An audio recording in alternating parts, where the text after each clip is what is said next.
जय जवान जय किसान। आज बहुत ही महत्वपूर्ण विषय को लेकर ये वीडियो बनाई जा रही है और इस वीडियो का उद्देश्य अपने समाज के जो भाई है, अपने समाज के साथी है, सभी को एक सच्चाई से रूबरू करवाना है। और दूसरा उद्देश्य इस वीडियो का ये भी है, सामाजिक भाईचारा बनाकर कैसे रहेगा। तो आप सभी से निवेदन है कि जिस भाई तक भी, जिस साथी तक भी ये वीडियो हमारी जावे, इसे ज़्यादा से ज़्यादा शेयर करने का काम करें। जिसका जमीर मर गया और खून हो गया पानी, वो इस वीडियो से दूर रहे। हमें चाहिए क्रांतिकारी। जिसका जमीर जिंदा है वो इस वीडियो को सुने और भाई समाज में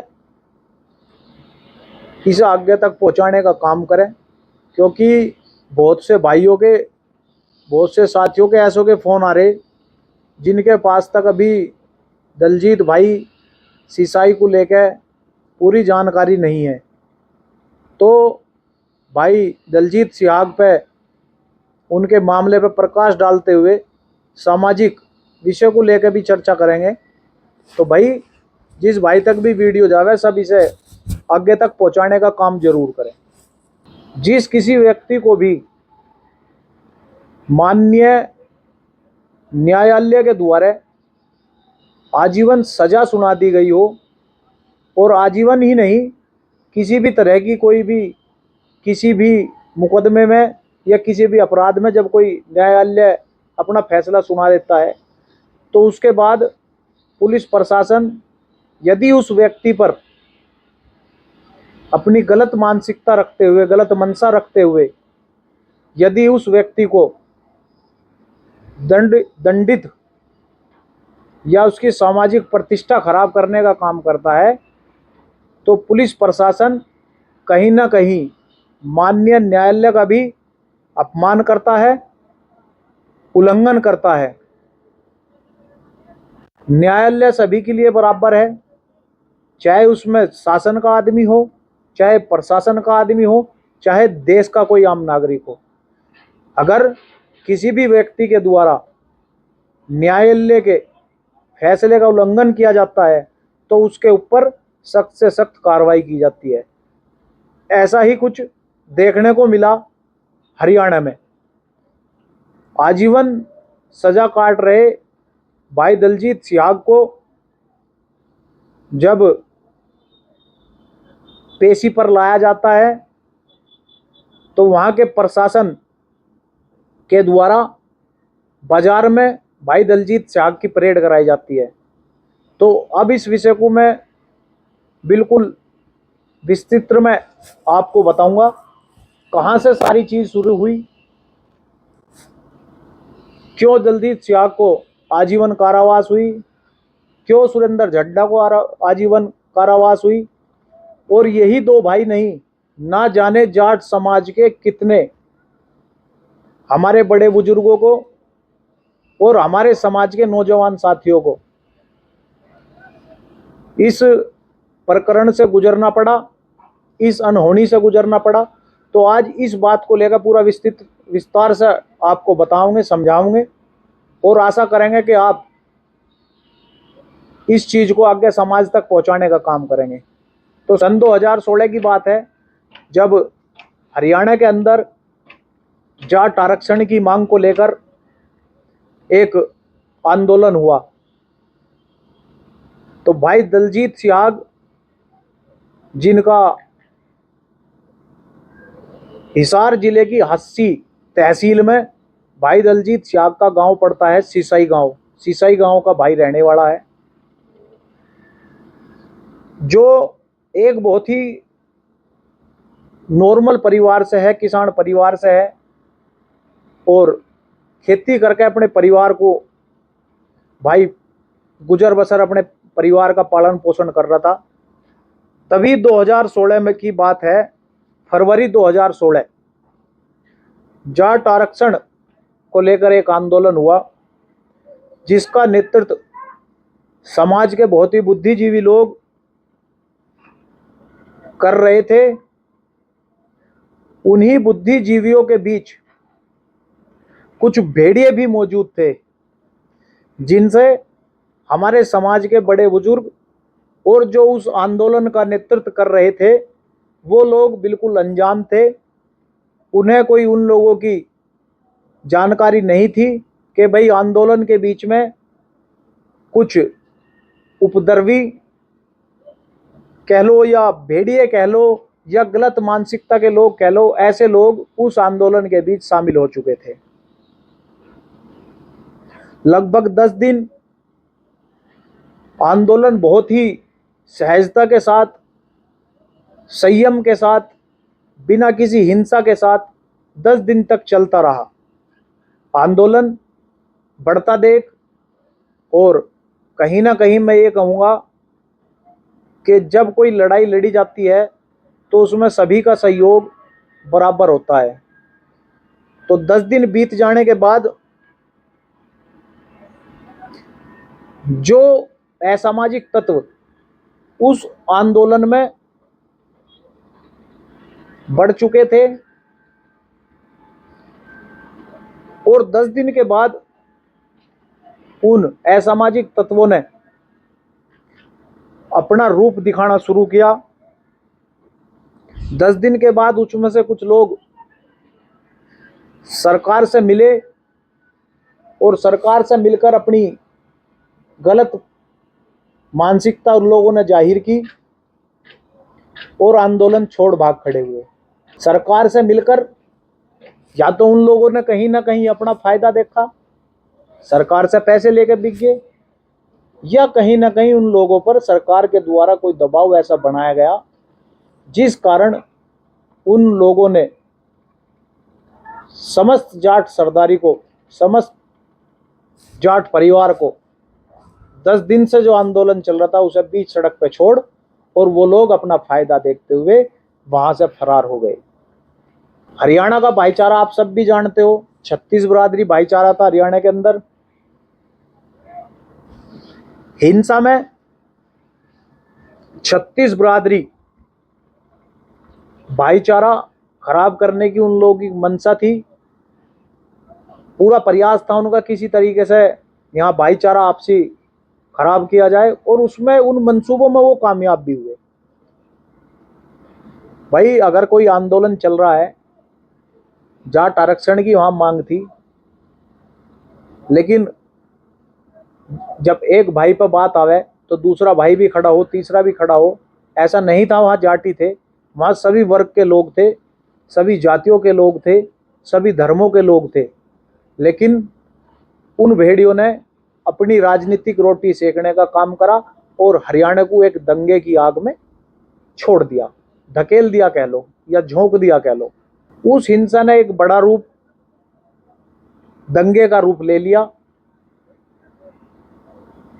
जिसमें जब हिंसा हुई या दंगा हुआ, लगभग 30 से 31 लोगों की इसमें मृत्यु हो गई और लगभग 300 से अधिक लोग उसमें घायल हुए। इस हिंसा की बलि चढ़ा हरियाणा का भाईचारा, हरियाणा। और इस हिंसा में लगभग हरियाणा पुलिस के द्वारा जो लोग मर गए थे वो अलग थे, जो घायल थे वो अलग थे। लगभग 170-80 लोगों को गिरफ्तार किया गया, जिनमें से 40 लोगों को हथियार लूटने के मामले में मुकदमे लिख गिरफ्तार किया गया।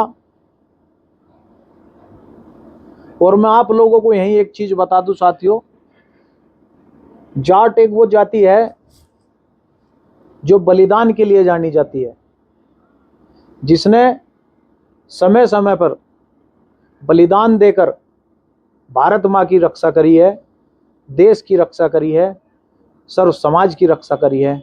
और इस जाट कौम ने इतने बलिदान देश के लिए दिए हैं जिसका विवरण भी शायद मैं नहीं कर सकता। और आप यकीन नहीं मानोगे, इसी बलिदानी जाट पर, इसी देश के सूरमा क्रांतिकारी पर मुकदमे लगाए गए, देशद्रोह का मुकदमा। चलो, झूठे मुकदमे लगाकर शासन के दबाव में कह लो, प्रशासन के दबाव में कह लो, या राजनीतिक दबाव में कह लो, मुकदमे लगा दिए गए देशद्रोह के। लेकिन भाई न्यायालय से बड़ा तो कुछ भी नहीं है। न्यायालय ने कुछ ही वर्षों में 90 लोगों को, जो जाट आरक्षण के दौरान जेल गए थे, 90 लोगों को बाइज्जत रिहा किया। मैं यही एक चीज कहूंगा साथियों, जब 90 लोगों को देशद्रोह के मुकदमे में राजनीति का शिकार किया गया और न्यायालय ने उनके खिलाफ कोई सबूत ना होने के कारण उन्हें ससम्मान बाइज्जत बरी किया, तो आप यहीं से अंदाजा लगा सकते हो कि शासन प्रशासन और राजनीतिक पार्टियां किस तरीके का षड्यंत्र रचते हैं। उन लोगों ने जो, चलो इस विषय को लेकर बाद में बात करेंगे, लेकिन उन्हीं में से कुछ भाई थे अपने, भाई दलजीत सिहाग हुआ, सुरेंद्र झंडा हुआ और पवन, जिन्हें आजीवन की सजा सिविल कोर्ट या जिला कोर्ट के द्वारा सुना दी गई। और समाज में जो भेड़िए, छिपे हुए भेड़ियों के कारण कुछ परिवार खत्म होने की कगार पे हैं, कितने लोगों की जान चली गई, समाज कितने पीछे चला गया। और अब वर्तमान स्थिति पर अब आते हैं भाई। अब दलजीत सिहाग की बढ़ती लोकप्रियता को देख कुछ लोगों को ये हजम नहीं हो रहा, जिस कारण दलजीत को गैंगस्टर बनाने पे वो लोग लगे हुए हैं। क्योंकि कहीं ना कहीं उनके मन में ये डर है, ये शंका है कि अगर दलजीत जेल से बाहर आ गया तो आज वो यूथ आइकॉन बन गए और आप सब लोगों की राजनीति खत्म ना कर दे। अब मामला शुरू हुआ लगभग अब से 2 महीने पहले, जो मेरे भाई पूछ रहे थे। अब मामला शुरू होता है 2 महीने पहले।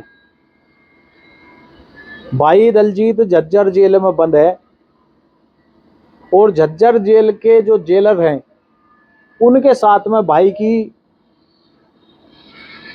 कुछ कहासुनी हुई। कहासुनी किस विषय को लेकर हुई? कहासुनी हुई भाई की जो रीढ़ की हड्डी है उसमें पेन है, चोट के कारण हो या किसी भी कारण हो, जिससे भाई को बहुत दिक्कतों का सामना करना पड़ रहा। और जैसी जैसे ठंड पड़ती है, आप लोगों ने देखा होगा, जब समय के अनुसार सर्दी आती है और सर्दी अपने विकराल रूप में आती है, तो अच्छा बिच्छा आदमी भी कहीं ना कहीं उसका सामना करना मुश्किल होता है। तो भाई जिस तरीके से उसका दिक्कत थी, मान लिया दिक्कत बढ़ी तो कोर्ट में उस चीज की याचिका लगाई गई या कोर्ट से मांग करी गई कि भाई इस तरीके की दिक्कत है। तो मान लिया उच्च न्यायालय, हाई कोर्ट स्थिति को देखते हुए फिजियो मशीन जेल में आई।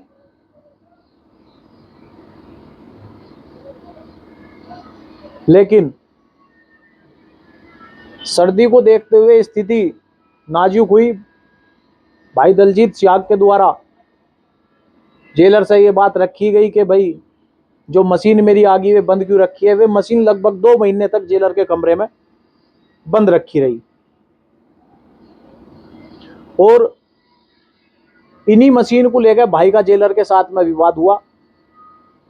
और इसी चीज को देखते हुए कहीं ना कहीं अंदाजा ये लगाया जा रहा है कि जेलर के द्वारा जो न्यायालय की ने जो निर्णय लिया या न्यायालय ने जो भी भाई किसी व्यक्ति को कोई भी चीज उपलब्ध कराई, उसका कहीं ना कहीं जेलर साहब के द्वारा भी अवहेलना हाई कोर्ट की गई, वहां के न्यायाधीश की अवहेलना करी गई, माननीय न्यायालय की अवहेलना करी गई, उनके आदेश का पालन नहीं किया गया। तो जेलर साहब को कहीं ना कहीं ये लगा कि ये मामला अगर बाहर चला जाएगा तो कुछ ना कुछ मामला संगीन ना हो जाए, तो उन्होंने अपनी छोटी मानसिकता दिखाते हुए अधिकारियों ने आपस में एक सेटिंग कर और भाई पर मुकदमे दर्ज कराने का काम करा, और सम्मान को ठेस पहुंचाने के लिए जब भाई दलजीत सियाग को पेशी पर लाया गया, उन्हें बेड़िया पहनाकर, भाई दलजीत सियाग को बेड़िया पहनाकर बाजार में घुमाया गया और हरियाणा डीजीपी के द्वारा भाई दलजीत सियाग पर 61 केस बताए गए, जबकि 55 केस में माननीय न्यायालय के द्वारा उन्हें बाइज्जत बरी कर दिया गया। अभी मैंने आपको बताया था 90 लोग जिन पर देशद्रोह का मुकदमा था, उन्हें भी न्यायालय के द्वारा बाइज्जत बरी कर दिया गया, और जो भाई पे 61 मुकदमे बताए, उनमें से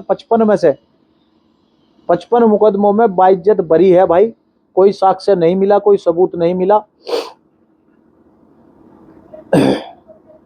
तो अब सवाल ये आता है, डीजीपी साहब किन 61 मुकदमों की बात कर रहे? या तो उन्हें जानकारी नहीं है, या उन्हें किसी ने कोई मंदगढ़ंत कहानी, किसी का किस्सा सुना दिया, या फिर कहीं ना कहीं भाई दलजीत सियाग को लेकर हरियाणा में कुछ बड़ा होने वाला है। डीजीपी साहब पहले पूरी जानकारी करते, और जब मीडिया में आके इस तरीके की बयानबाजी करते तो अच्छा होता, क्योंकि आप एक सक्षम अधिकारी हैं,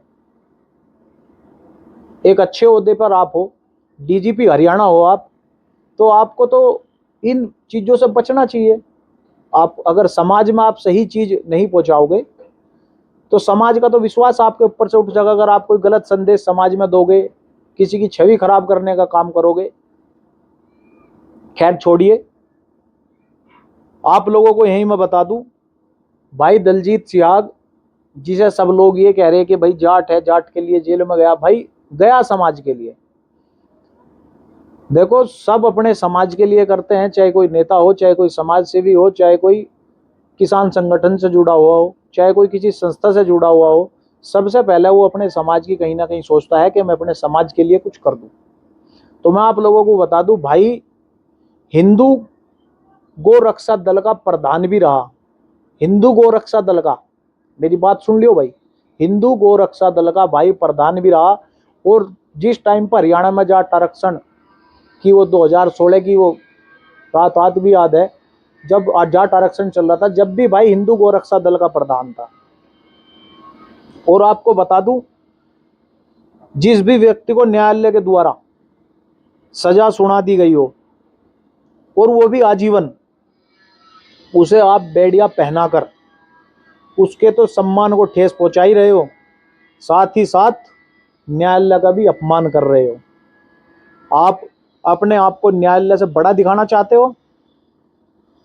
पुलिस को न्यायालय क्या तुम्हारे सामने कुछ भी हो, कुछ भी कर सकते हो, लेकिन ये सब होते देख बरसों से सोया जाट समाज फिर जागा और हिम्मत दिखाई कि हाँ, अपने भाई के साथ, अपने बच्चे के साथ कहीं ना कहीं गलत हो रहा है। और हमारा जाट समाज जागा और विरोध किया, जिसका असर दिखा, और हरियाणा पुलिस को दिखा के उन्होंने माननीय न्यायालय के आदेशों का उल्लंघन किया, अपमान किया, अवहेलना की। तो हरियाणा पुलिस ने जब इस मामले को समाज के लोगों ने देखा कि हमारे भाई को, हमारे बेटे को एक गैंगस्टर बताया जा रहा, जो एक समाज की, कौम की लड़ाई लड़ने के दौरान जिसे झूठे केसों में फंसाकर पुलिस गैंगस्टर बनाने पर लगी हुई है, जिसका केस हाई कोर्ट में चला हुआ है, जो हाई कोर्ट से हमारा भाई बरी होने वाला है, उसकी सामाजिक छवि को किसके इशारे पर प्रशासन धूमिल करना चाहता है, किसके इशारे पर समाज उसे अपमानित करना चाहता है। परेड कराई गई।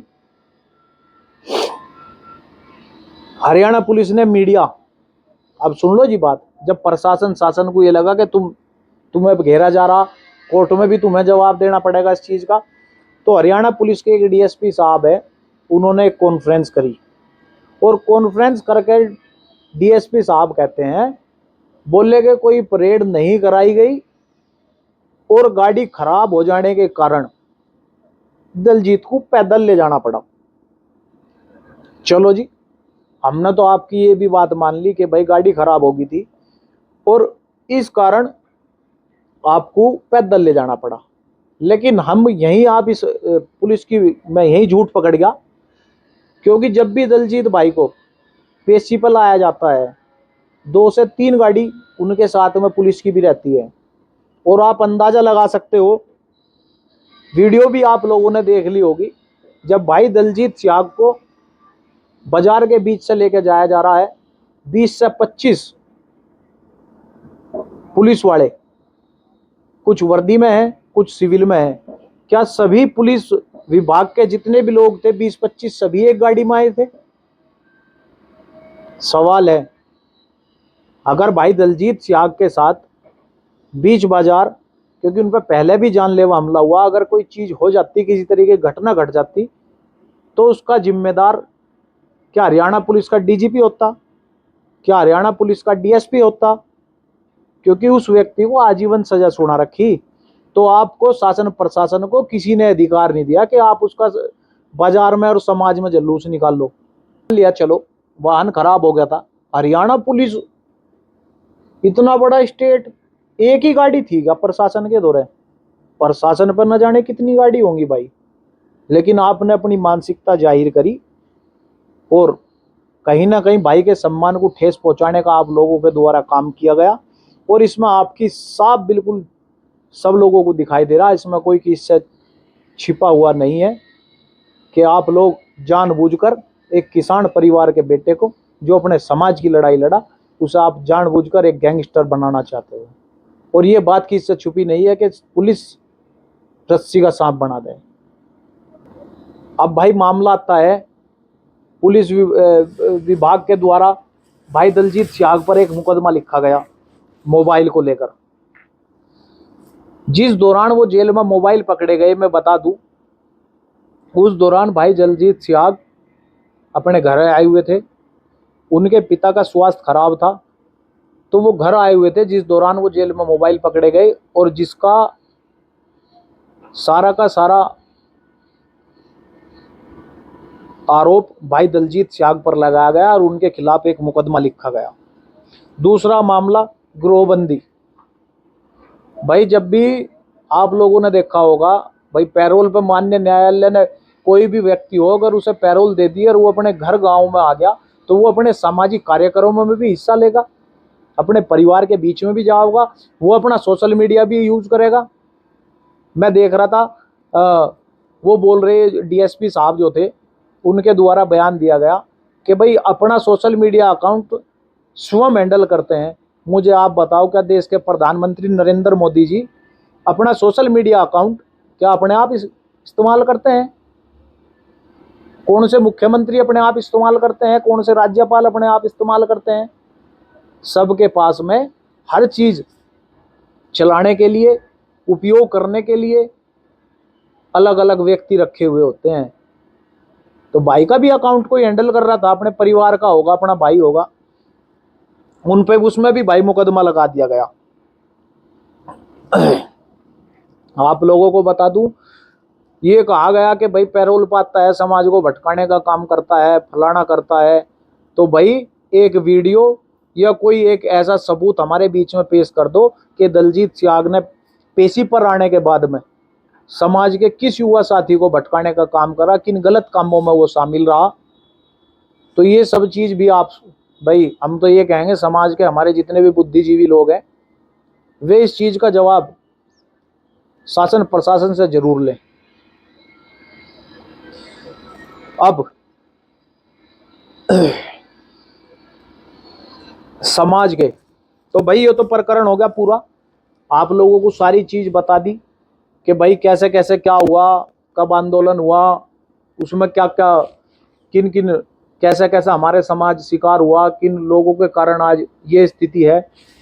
अब मैं अपने समाज के सभी बुद्धिजीवी लोगों से, समस्त अपने समाज के भाइयों से, युवा साथियों से, सम्मानित बड़े बुजुर्गों से, सभी खापों से और सभी जाट समिति, जितने भी हमारे जाट संगठन बने हुए हैं, जितने भी हमारे खापों के प्रधान हैं, आप सबसे बुद्धिजीवियों से मेरा हाथ जोड़ कर निवेदन है, ये लड़ाई भाई दलजीत सियाग ने कोई निजी स्वार्थ के लिए नहीं लड़ी थी, कोई अपने फायदे के लिए नहीं लड़ी थी, कोई अपने नफे के लिए नहीं लड़ी थी। ये लड़ाई भाई दलजीत सियाग ने लड़ी थी अपने पूरे जाट समाज के लिए। और भाई दलजीत सियाग ने ही नहीं, साथ में रहे भाई सुरेंद्र झंडा हो या तमाम और भी साथी अभी भी जेल में बंद हैं। मैं किसी एक की बात नहीं कर रहा, जितने भी जाट आरक्षण के दौरान 90 से कुछ लोग तो हमारे बरी हो गए, लेकिन जो लोग हमारे आज भी जेल में हैं, कुछ को आजीवन बुलगी, कुछ को 2 साल की बुलगी, कुछ को 5 साल की बुलगी, जिसे जिसे बुली अपना काटते रहे, आते रहे। तो हम सबका इसमें फर्ज बनता है, उस परिवार के साथ हमें कंधे से कंधा, और उसी नहीं जितने भी परिवार जाट आरक्षण के दौरान पिछड़े या जाट आरक्षण के दौरान जो परिवार हमारे बर्बाद हो गए, उन सबका कंधा मजबूत करने का काम करें, उनके साथ में कंधे से कंधा मिलाकर खड़े होने का काम करें। भाई दलजीत सियाग की पत्नी अनीता सियाग ने कहा कि जाट आरक्षण समिति के किसी भी सदस्य ने जेल में बंद उनके पति दलजीत सियाग आज तक कोई सुध तक नहीं ली, और ना ही घर पर कोई सुध लेने आता है। किसी ने आकर नहीं पूछा कि हम किस हाल में हैं। उन्होंने कहा जाट आरक्षण के नाम पर लोगों ने चंदा इकट्ठा करा, और चंदा इकट्ठा कर कर जोड़ी बांध कर, पोटली बांध कर चलते बने। उनकी पत्नी ने एक चीज और कही, भाई दलजीत सियाग का सिवाय उनके भाईचारा जो भाई दलजीत सियाग का है उनके अलावा और उनके रिश्तेदारों के अलावा किसी भी व्यक्ति ने सूद नहीं लिया, ना उनकी कोई मदद करी, किसी भी जाट संगठन ने मदद नहीं करी, किसी भी समिति ने मदद नहीं करी। और भाई मैं तो ये कह रहा, समाज से बड़ा तो कुछ नहीं है। समाज ने मदद नहीं करी तो संगठन और प्रधान कहाँ जाएंगे, ये समिति कहाँ जाएगी। अब मैं आपको बता दूं भाई, अगर जाट आरक्षण मिल जाता तो उसका फायदा तो भाई पूरे जाट समाज को होता, हरियाणा के, कोई दलजीत भाई को नहीं होता, सुरेंद्र झंडा को नहीं होता, या तमाम अपने जो और भाई हैं उन्हें तो नहीं होता, पूरे जाट समाज को होता, सबके बालकों को फायदा होता नौकरी में। लेकिन उस परिवार के साथ में जिसने समाज की लड़ाई लड़ने का काम करा, उसके साथ में आप लोग क्यों नहीं खड़े हो रहे। तो आप लोगों से मेरा इतना ही कहना है कि भाई उन परिवारों के साथ में जिन लोगों ने निस्वार्थ भाव से जाट आरक्षण के दौरान इस लड़ाई को लड़ने का काम करा और निस्वार्थ लड़ने का काम करा, जिस कारण आज हमारे कुछ भाई आजीवन काट रहे हैं, कुछ बाइज्जत भरी होकर आगे, और कुछ अलग अलग हिसाब से अपनी सजा काट रहे हैं। तो भाई निवेदन है आप सभी से, सभी जागरूक हो जाओ, एक हरियाणा की बात नहीं करने का। क्योंकि अगर आज दलजीत भाई के साथ में अपना भाईचारा या अपनी जाट सरदारी खड़ी नहीं होती है, तो कहीं ना कहीं आने वाले समय में अगर कोई कहीं इस तरीके की स्थिति परिस्थिति बनती है, तो समाज के लिए कोई भी भाई, कोई भी साथी खड़ा नहीं होने का। तो आप सभी से निवेदन है भाई, जिससे जो बने जब भी वहाँ की इस चीज़ की ज़रूरत हो, पंचायत हो या शासन प्रशासन के समक्ष जाने का कोई मामला हो, तो भाई उनके साथ जाने का काम करें। हम भी हर तरीके से और हर संभव मदद और हर संभव हमारा प्रयास ये रहेगा कि भाई हम उन परिवार के लिए हर तरीके से जितना हमसे जैसे भी होगा, जैसे भी उन लोगों को ज़रूरत हमारी होगी, हम भी उनके परिवार के साथ में खड़े रहेंगे। और आशा करूँगा कि आप सब मेरी इस वीडियो को पूरे समाज तक आगे पहुंचाने का काम करेंगे। हमारा समाज जागरूक हो और हमारा समाज ये देखे कि हमारे समाज के लिए कौन लड़ा, कौन बिका और कौन आज भी प्रताड़नाएं सह रहा है, कौन जुल्म इस सरकार का सह रहा है, कौन जुल्म समाज के लिए सह रहा है। जय जवान, जय किसान, जाट एकता जिंदाबाद, छत्तीस बरादरी भाईचारा जिंदाबाद। राम राम।